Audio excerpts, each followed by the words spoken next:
challenges. Yeah. You said one, okay, the salespeople were not enabled. Yeah. Let me see what I think one is the best person to ask this is actually people from AkzoNobel. Yeah. But one thing that I remember from 1.5 years ago is that they really had a vision of creating a 360 view on their customer, whilst using not only CRM but also SAP, BW, and ECC. Okay. So by saying that, that put quite a pressure on integrating the systems that were already in the landscape of AkzoNobel. Yeah. So yes, we have eliminated roughly 20 CRM systems, but yet, of course, there were still other systems in place that we needed to connect with. Yeah. Yeah. SAP, ECC, and BW have been the most relevant in this case. Yeah. We've come to, we've included several technical highlights to make this happen. Yeah. I know you don't want to focus too much on the success of Capgemini, but I think even you should ask the AkzoNobel people, but I think they would even call it a success the way that how we integrated with other systems. Okay. Yeah. So like integrating the front end and the back end. Yeah, exactly. So now they really have a 360 view on the customer. It depends on who you are. So for instance, the sales managers will look into SAP BW to track the performance of the salespeople, whilst the salespeople themselves really have the feeling, okay, this system is really made for us instead of for the sales manager. So we kept separated the responsibilities there, and that worked out very well. Yeah. Okay. Okay. That is good. So, Ronald, how did they approach Capgemini? So, was there like a RFP or, did we meet at a workshop where we discussed the challenge? So, how did they approach us? I remember that we won an RFP over Accenture. I haven't been involved by that time, but there has been an RFP that, based on that, AkzoNobel had already selected Accenture, and we very bluntly offered a totally different approach, and that worked out very well. So it was quite proactive by Capgemini to win this project at all. Yeah. I think it was Dolph Visser, who had been part of that process. So if you want to know more about the initiation of the project, he would be the most suitable person to talk to. Okay. Okay. And could you also tell us a little bit about our approach and how different was that from the other competing bidders? No, you really have to get in touch with the people who were involved at the time. Okay. What had happened during the project? It started in March 2015, so almost 2 years ago. After the first couple of months, the project was in very bad shape. AkzoNobel was very unhappy with the delivery of Capgemini, and by that time, Capgemini decided to entirely replace the team.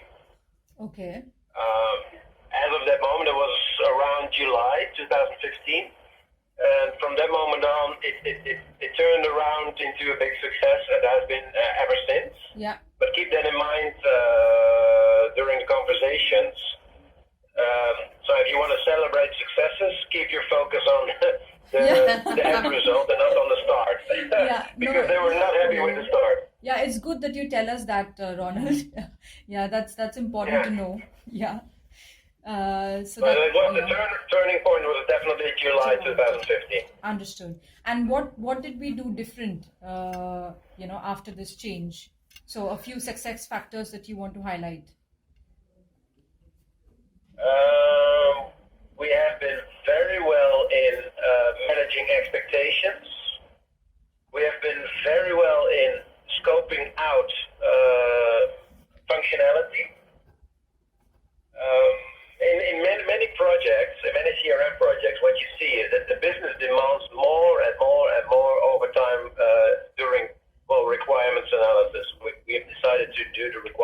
analysis as an ongoing activity.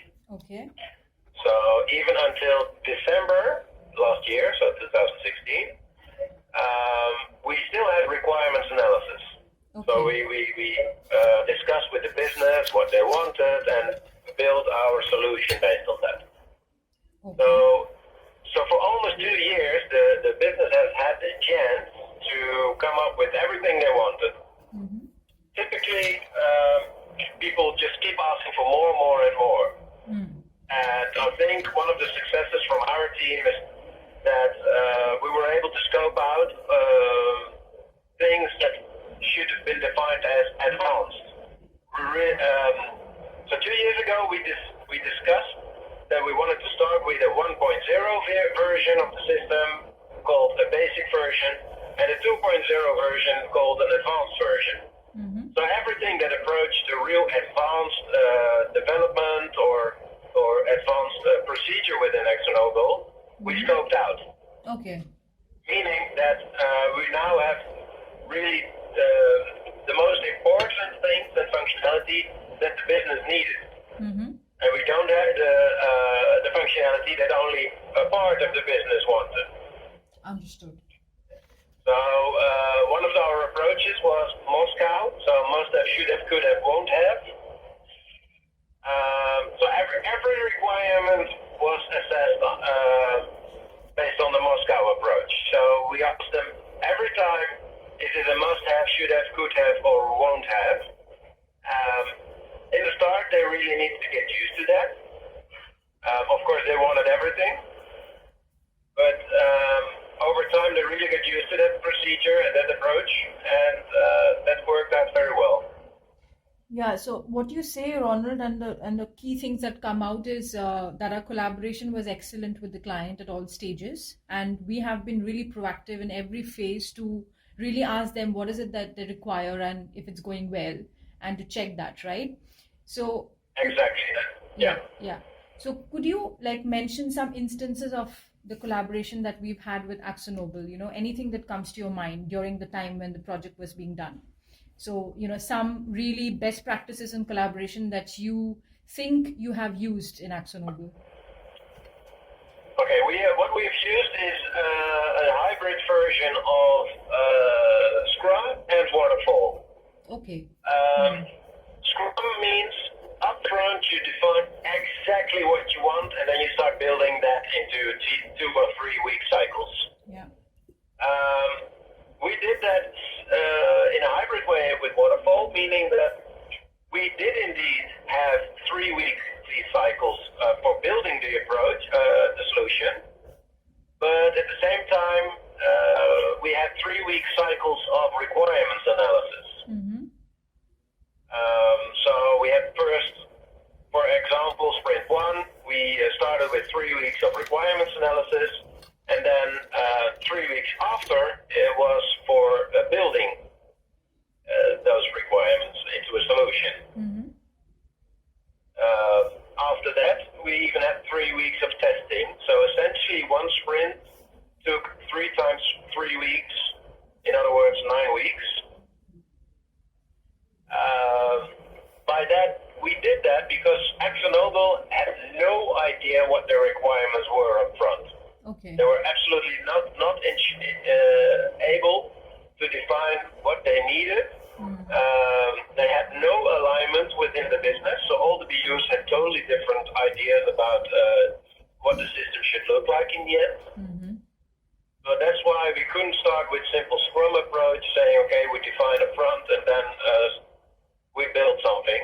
Mm. We really needed to take them through the process. First start a tiny bit, then discuss again, build that, discuss again, build that, even adapt sometimes something which we have built in an earlier sprint. So that's an approach that we have taken with AkzoNobel. Yeah. And by that we have really taken them by the hand. Yeah. And assisted them in getting one global template for the entire specialty chemicals business area. Okay, okay, that's great. So this definitely is one of the key USPs or unique points of this project, right? What you say that there was bits of advisory, there was bits of hand-holding, showing them what it's going to look like and taking them through the whole journey of from Yes, start to finish. exactly. And not only about by discussing the solution, what is possible, and guiding them as architects, but also by giving over time quite a lot of demonstrations about what Microsoft CRM has to offer out of the box and through plugins. Yeah. But also what we could build for them really custom made. So Yeah. those three areas we've taken them through. Okay, okay, very good. Are there any other unique points that you want to highlight, that you want us to highlight in the content or the script? Well, not per se the content. I would say that we've been able to finish this project in time and within budget, and Okay. that's key. Yeah, Concept-wise, yeah, well, yeah. the integration with SAP, of course, Yeah. not only through common interfacing, but also through something that we call smart linking. Yeah. That's something. Let me see what else we got. I've made a list actually with both business and technical highlights. Shall I forward those by email to you? Then you have an entire list of well, good things that happened within the project might work complementary to this conversation. Yeah, absolutely. That will work really well, Ronald. And I also remember you told me about the project feedback document also that you have from the different stakeholders. So that will also help.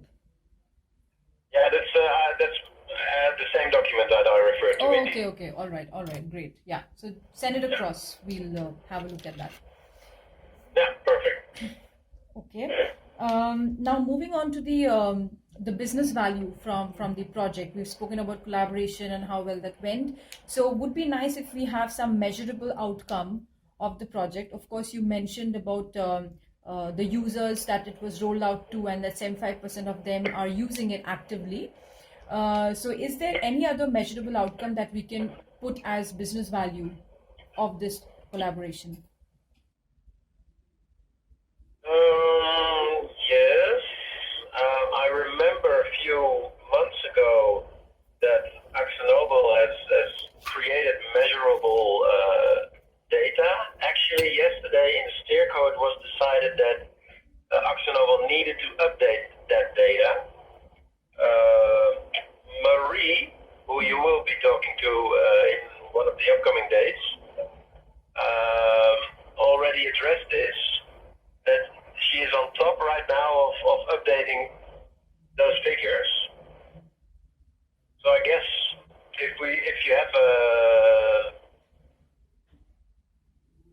I assume that the data that Marie will produce is exactly what you're looking for. Okay, that is nice because we have the meeting with Marie next week, so it may be worth it to ask her some of these points which has to come from AkzoNobel at the end of the day, right? So yeah. Okay. I will check with her next week. Yeah, and then any other will be in the document that I'll forward to you. Okay, yeah, that's good. All right. And I just had a few last things that so what next after this project? So now we've done like a we've prepared the global template for them. We've also integrated that with the backend. It's worked well. So what next? Do you see this opening our footprint into the account to much more larger projects, or how do you see the collaboration being bettered because of what we've done there so far? You mean how the future is looking in regard of AkzoNobel? Yes. In regard of our collaboration with AkzoNobel. Yeah. What we've been building in the past 2 years is the basic version of CRM. ExxonMobil has expressed the need to build an advanced version, so to continue on developing a better product. They've addressed it, and it's quite clear that they want Capgemini to do that because of the good working relationship that we have. We have been asked to do a complaint handling, to add a complaint handling functionality as well. They've asked us to build a reporting PI. Don't call it PI, by the way. That's a sensitive topic. To improve opportunity reporting. That's the best way to describe it. They've asked if we could also serve their third business area. They have 3 business areas in total, so that's specialty chemicals, performance coatings, and deco. Performance coatings, we are also doing a project which is very successful. And now they've asked if we can also do something similar for deco. Okay, that's great. They really trust now. But it keeps, of course, a situation. We are still a supplier. They will obviously challenge us. If we send them a quote, they will keep working with a way that there are alternative suppliers. So it's not that we are the one and only from now on, but there's definitely a very good working relationship. Yeah, that actually brings me to the question also of our past history with AkzoNobel. So, how do you think that has been, our past relationship with AkzoNobel across the BUs? Sorry, what do I think? Our past relationship with AkzoNobel. Our past relationship? Yeah. What do you mean by that? How we have worked together in the past past 2 years or before that? So the history of the relationship with AkzoNobel, not just for this project, but over a period of time. Yeah. And how do they consider us as their partner? So softer stuff like that. I think that's a question to ask to Marie and Peter. I mean, I think we have a good working relationship. We have improved it over time. Specifically now that we have successfully delivered towards 2 BAs, they asked us now to work for the third. So they definitely show trust. But how they see it, I would say that they have to answer that question. I'm very curious, by the way, how they respond to that. I think we had done a perception survey of AkzoNobel in the past, but that's quite old. I think in 2015 or so, wherein some select stakeholders within AkzoNobel were chosen, and they were asked questions about Capgemini and how they perceive us as a partner service provider. So it was done by an external agency. So I'm just referring to it because it's interesting in this context. Now, well, what I can say is that we did an OTAS review. I'm not sure if you know that. Are you aware of OTAS ratings? Yes, we do get OTAS ratings ourselves for our work. Okay. Yeah. Perfect. Well, we got 4.5 star out of 5 for the entire project. Okay. And a 5 star on delivery. Oh, that's great.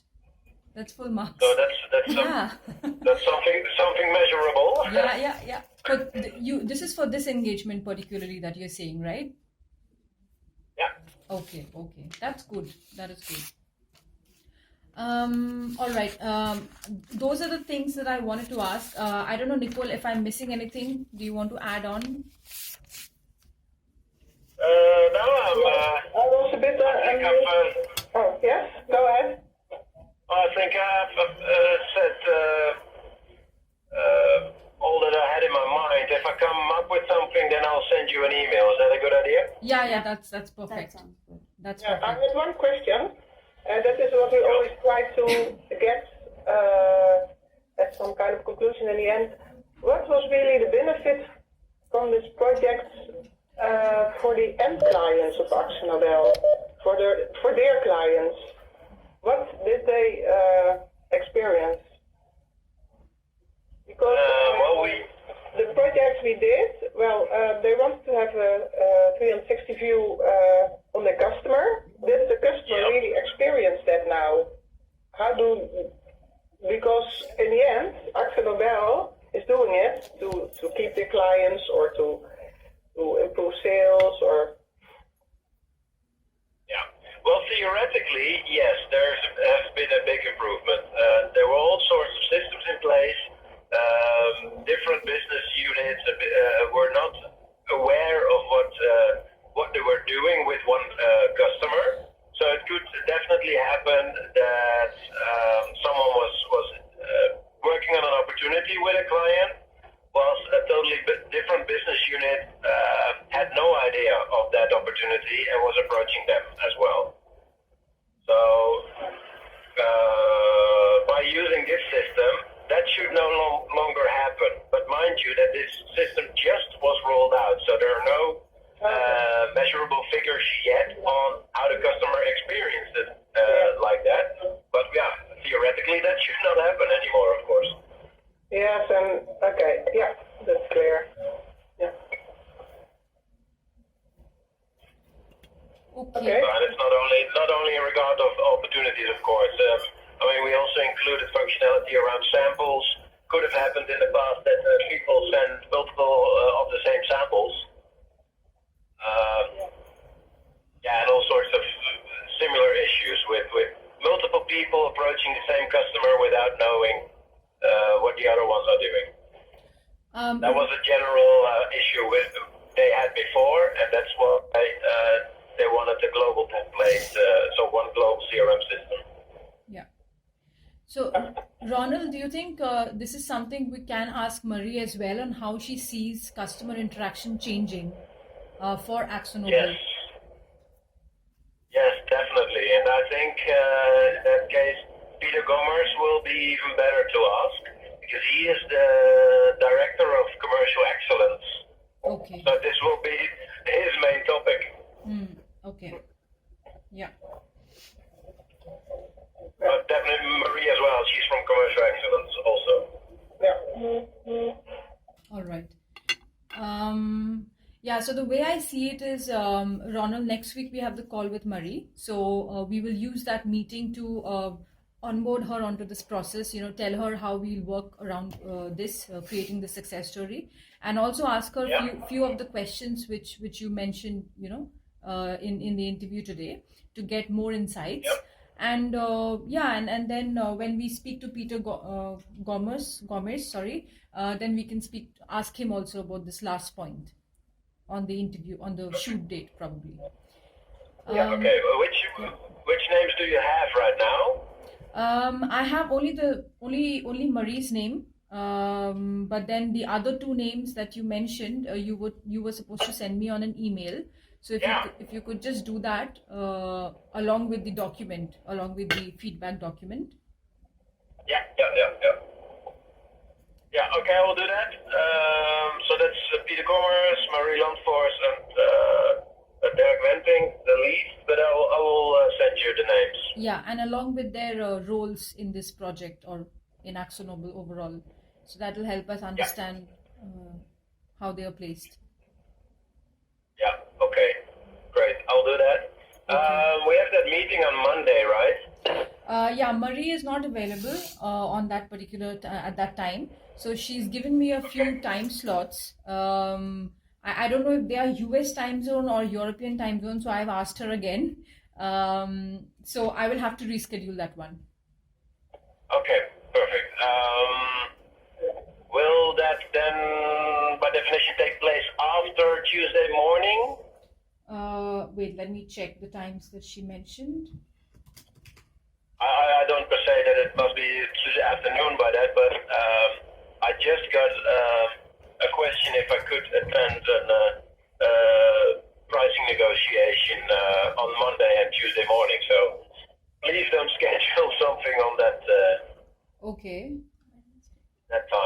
Yeah. So Tuesday you're not available, right? Yeah, exactly. Okay. All right. I will put it on some other day. Okay, good. So Um, Wednesday or after would be the best. Okay, yeah, perfect. The other thing was, Ronald, if you remember, we had discussed about the video as such, that who would be the talking heads from the client organization. And you mentioned that